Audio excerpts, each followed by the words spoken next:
Galera, beleza? Eu sou o Renan, esse é o canal Futizenha e antes de qualquer coisa eu peço para que vocês se inscrevam no canal, ativem o sininho, deixe seu like, faça comentário a roda aí, tanto positivo quanto negativo.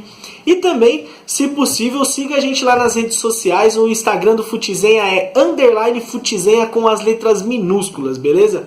Bom, no vídeo de hoje eu venho tratar sobre a história de um clube que vem sendo assim muito comentado no cenário mundial, mas que muita gente não tem tanto conhecimento sobre. Hoje eu vou falar sobre a Atalanta.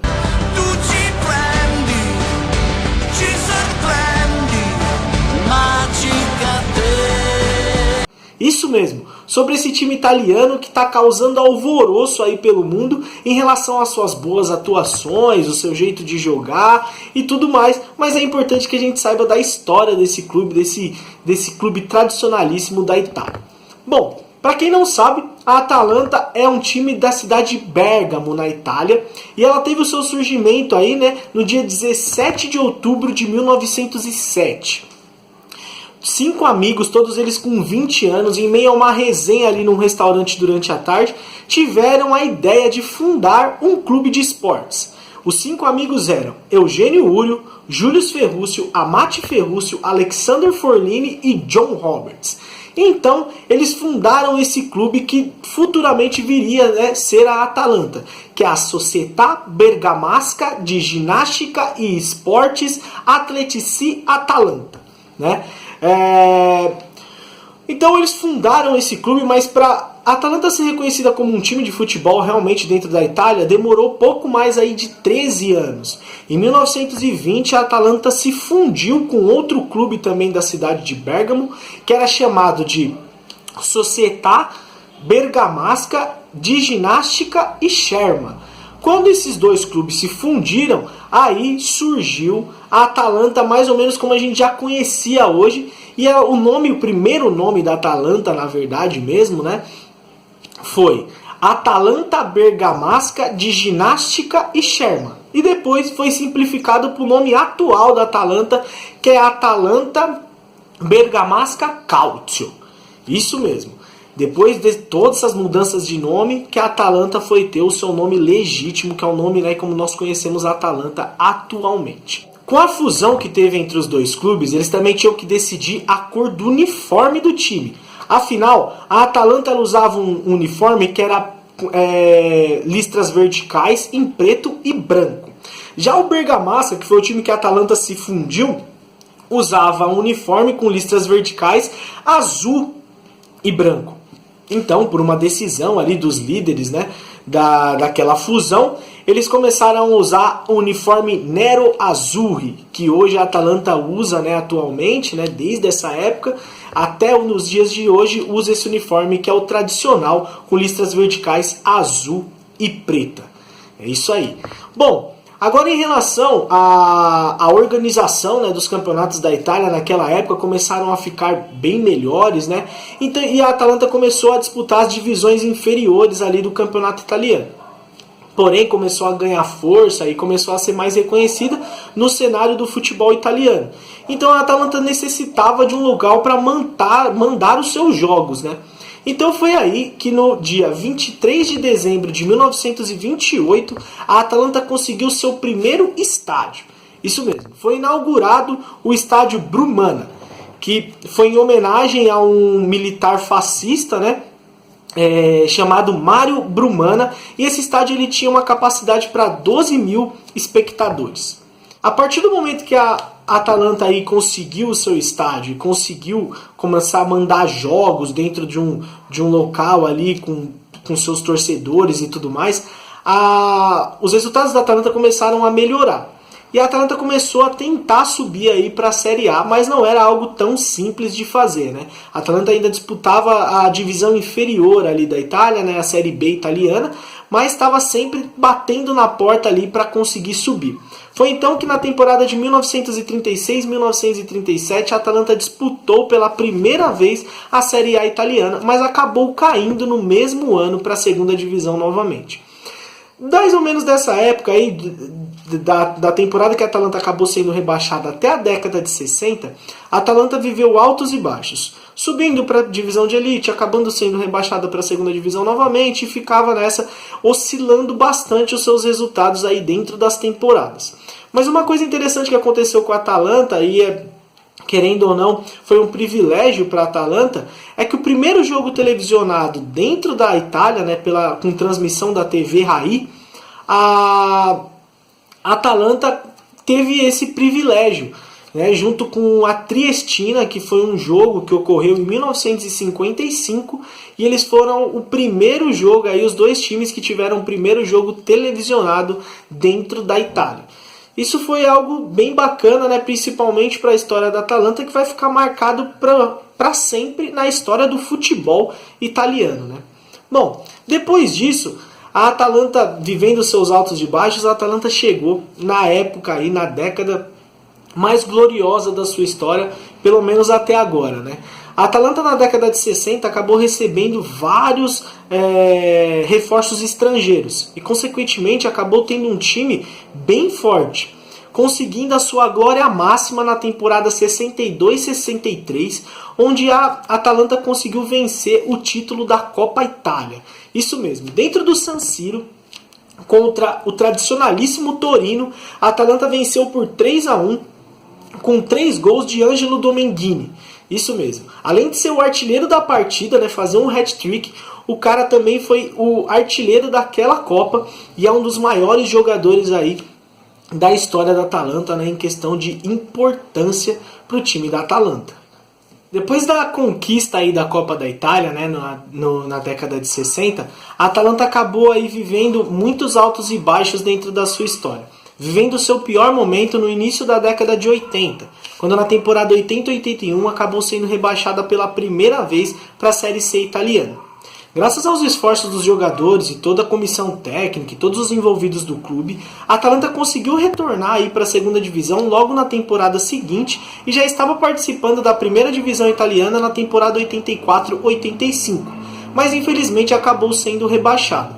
Mesmo sendo rebaixada nessa temporada, foi uma temporada importante para a Atalanta, porque mesmo com o rebaixamento ela acabou conseguindo chegar à final da Copa da Itália novamente. Acabou sendo derrotada para o Napoli, mas como o Napoli já tinha aí sido campeão italiano e já tinha conseguido sua vaga para a Liga dos Campeões, a Atalanta ficou com a vaga de uma competição que era chamada Copa dos Campeões, onde só tinham os campeões das Copas nacionais ali dos países europeus.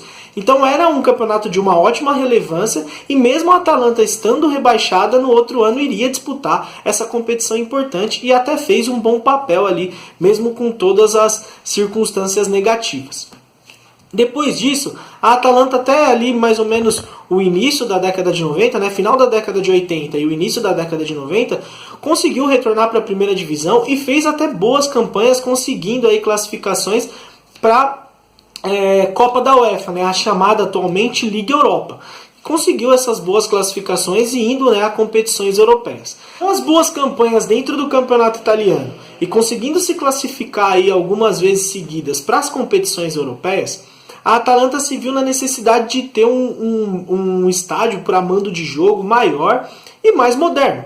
Foi então na temporada de 1994 que a Atalanta conseguiu inaugurar o seu novo estádio, que se chamava Atleti Azzurri d'Italia. Em português seria mais ou menos Atletas Azuis da Itália. Então manteve ali aquele nome mais nacionalista, né, aquela paixão pela cor italiana e tudo mais, mas tirava aquele nome problemático do fascista, né, Mário Brumana, o que foi ótimo ali para a Atalanta, né, principalmente para o seu respaldo internacional. Afinal, você ter o nome de um fascista ligado ao clube não era tão legal assim. Bom, nas temporadas seguintes aí à inauguração do estádio, uma das temporadas mais marcantes para a Atalanta, né, para o time da Atalanta, foi a temporada 96-97. Por dois quesitos, na verdade, né? Um, porque pela primeira vez na história e única vez na história do time, um dos seus atacantes foi artilheiro do campeonato. Esse jogador era Filippo Inzaghi. Isso mesmo, O grande atacante italiano, que com passagens por Milan e por seleção da Itália, era bem jovem e começava ali, né, a aparecer para o cenário mundial dentro do time da Atalanta. Ele conseguiu marcar 24 gols naquela temporada da Série A. Mas infelizmente houve um outro acontecimento muito triste, né, para a história da Atalanta, onde o seu outro atacante, Federico Pisani, acabou se envolvendo em um acidente de carro e acabou falecendo. Dessa forma, numa maneira de homenageá-lo, a Atalanta aposentou a camisa 14 que era utilizada pelo jogador na temporada. Depois do triste acontecimento aí, né, com o atacante da Atalanta, a Atalanta acabou vivendo momentos muito conturbados dentro da sua história. Então foram vários anos aí com problemas políticos, financeiros, administrativos, o que prejudicava muito a Atalanta em conseguir permanecer na elite do futebol italiano. Os resultados começaram a acontecer novamente muito tempo depois.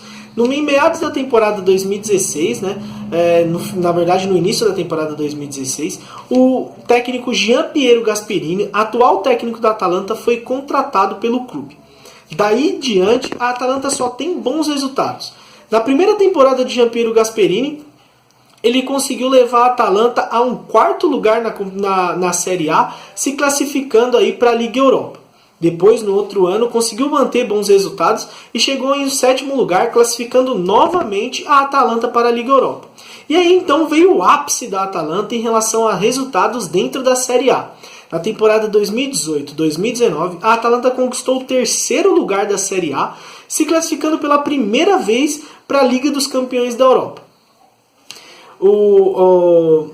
É fácil falar, né, que o Gianpiero Gasperini ele mudou aí o patamar da Atalanta, principalmente pelos resultados. Porque depois que ele chegou, a Atalanta fez 183 jogos no comando dele. Foram 60% de aproveitamento, com 96 vitórias. Isso quer dizer o quê? Que a Atalanta mudou completamente de um clube que era colocado como de médio e baixo patamar dentro da Itália para um clube sendo visado mundialmente, e isso fez com que o valor do elenco da Atalanta triplicasse nesse meio tempo. Com todos esses bons resultados, a Atalanta conseguiu aí fechar um contrato com uma empresa para a reformulação do seu estádio. E agora o estádio mudou de nome novamente, né, desde do final aí de 2019. E agora chama Giusi Stadium, que é o nome, né, da empresa que vai financiar aí toda essa construção do estádio, que é a Giusi, né? Durante a história da Nero Azzurri, vários jogadores foram considerados ídolos pela torcida. Um deles foi o jogador brasileiro Evair, que atuou no clube de 1988 até 1991. Em 2 dessas 3 temporadas, o clube conseguiu a classificação para a Copa da UEFA. E além disso, o Evair em 89 jogos conseguiu marcar 30 gols. Ele tinha um apelido no mínimo interessante aí, que ele era chamado pela torcida, que era o artilheiro triste, pelo fato da saudade que o brasileiro tinha de jogar aqui no Brasil, né? Outros 3 jogadores foram ranqueados como os 3 maiores da história aí da Atalanta. Em terceiro lugar, a gente pode colocar Cristiano Doni. Foi um meio atacante. Ele teve 2 passagens aí pela Atalanta, de 1998 a 2003, depois de 2006 a 2012. Ele conquistou a Série B italiana pela Atalanta na temporada 2010-2011 e recebeu o prêmio de cidadão honorário de Bérgamo, uma honraria que é dada a pessoas que fazem algo pelo povo da localidade sem visar lucro e interesses pessoais ou profissionais. Ficou conhecido como Maradoni e é o maior artilheiro atalantino com 112 gols em 323 partidas. Chegou a dizer, antes de chegar na Atalanta, que ele era apenas o Clark Kent e com a camisa do clube ele se tornava o Superman. O segundo maior aí ranqueado, né, de ídolos pela torcida da Atalanta foi o Gerd-Peter Stromberg. Foi um meia que atuou no clube de 1984 a 1992. Ele disputou 273 partidas e é o estrangeiro com mais jogos pelo clube. Ajudou a Atalanta a conseguir 2 das suas melhores posições na Série A, na mesma época que o Evair jogava, né, e consequentemente aquelas 2 classificações para a Copa da UEFA. É considerado um dos maiores capitães da história da Atalanta. Agora, em primeiro lugar, a gente pode colocar o Gianpaolo Bellini. Ele foi um lateral esquerdo, recordista de jogos pela Atalanta e marcou 12 gols apenas na história. Mas ele vestiu só a camisa da Atalanta em toda a sua carreira. Jogou aí de 1998 até 2016 pelo clube e conseguiu ganhar 2 títulos da Série B italiana. Um na temporada 2005-2006 e outro na temporada 2010-2011. Ele é aquele famoso exemplo do cara que vestiu só uma camisa de um time durante toda a história e é ovacionado pela torcida da Atalanta. No seu jogo de despedida, ele conseguiu marcar um gol e foi substituído apenas para ser aplaudido no fim do jogo. Atualmente, na temporada 2019-2020, o que chama mais atenção são os resultados alcançados pelo time. Atualmente, na Liga Italiana, a Atalanta está em segundo colocada e tem 74 pontos conquistados e está atrás apenas da Juventus, né? Com os tropeços de Lazio e Inter nos últimos jogos, a Atalanta assumiu essa vice-liderança. Apesar do título não vir, né, muito provavelmente não virá, acredito eu que a Juventus vai ficar aí com o Scudetto italiano, a Atalanta vai conseguir a sua melhor campanha em toda a história da Série A, sendo vice-campeão, o que nunca aconteceu antes. Sua melhor colocação foi a 3ª colocação no ano passado. E o porquê de tudo isso está acontecendo com a Atalanta? Né? Depois da chegada do novo técnico, né, do Gianpiero Gasperini, a Atalanta tem uma identidade de como jogar. E é um time muito forte defensivamente e muito forte ofensivamente. Defensivamente a gente pode destacar aí o zagueiro brasileiro Rafael Toloi, que era muito contestado aqui no São Paulo quando atuava aqui no Brasil, mas que lá na Itália conseguiu realmente ter aí ótimas atuações pelo clube e vem sendo um dos principais aí pilares do time na sua atuação defensiva. Já no ataque a gente tem 3 caras, né? O trio de ataque ali da Atalanta funciona exemplarmente, né? Com o Illich, com o Zapata e Muriel. O Illich tem 15 gols ali no campeonato italiano, o Zapata e o Muriel tem 13 gols, cada um deles, né, dentro da liga da Série A, então funciona super bem. Além do Papo Gomes, que é o motorzinho ali do meio campo, com 11 assistências, então a parte ofensiva da Atalanta também chama muita atenção pela quantidade de gols marcados e pela quantidade de criação de jogadas que a Atalanta tem. É importante lembrar que a Atalanta ainda segue viva aí na Liga dos Campeões. Tem um confronto dia 12 de agosto importantíssimo contra o Paris Saint-Germain pelas quartas de final da Liga dos Campeões. Existe sim uma provável aí, classificação da Atalanta para as semifinais. Afinal, o jogo é um jogo único, então tudo ali sendo entregue dentro de 90 minutos. E o Paris Saint-Germain, mesmo com suas peças como Neymar, Mbappé e Icardi, tem que ficar muito atento para não ser eliminado pela sensação italiana que é a Atalanta. Para você ter uma ideia, a Atalanta ela é o 4º melhor ataque da Europa atualmente. Dentro das ligas, né, principais ligas, a Atalanta dentro de 35 jogos conseguiu marcar 95 gols. Isso mesmo, 95 gols em 35 jogos. E além disso, dentro da temporada são 112 gols marcados e 16 deles dentro da Liga dos Campeões. Isso mostra o quanto a Atalanta tem um poder ofensivo absurdo e que o PSG realmente tem que ficar muito ligado com a Nero Azzurri. Bom, esses foram alguns dados aí da história da Atalanta. Espero que vocês tenham gostado aí do vídeo. Se vocês curtiram, se inscreva aí no canal, ative o sininho, deixa seu like, faz os comentários aí, por favor. Se possível, compartilhe o conteúdo aí do vídeo com outras pessoas que têm um pouquinho de curiosidade aí sobre futebol. E também siga a gente lá nas redes sociais, o Instagram do Futizenha, _Futizenha com letras minúsculas. Beleza? Tamo junto, muito obrigado e Futizenha, é nóis!